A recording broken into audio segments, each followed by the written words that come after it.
бауыр болсын, бүйрек болсын, мына шектеріміз, асқазан болсын, щитовидная железамыз, содан кейін ұйқы без инсулин бөлетін да, каждый органның клеткасына қажетті заттарды берсек, олар өзінің функциясын атқарады. Мысалы, бауыр ол біздің тазартатын орган. Бізді как фильтр секілді тазартып отырады. Но неге бізде аллергия болады, неге аурулар пайда болады? Потому что ең басты өлпүкім бауыр, білесіздер да.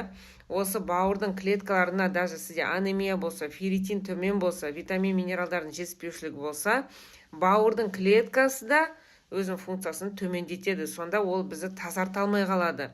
Енді витаминдер, конечно, сіз смотря қандай витамин ішесіз, синтетический ішесіз ба, қандай дозировкада ішесіз, қанша уақыт ішесіз, это тоже маңызды да.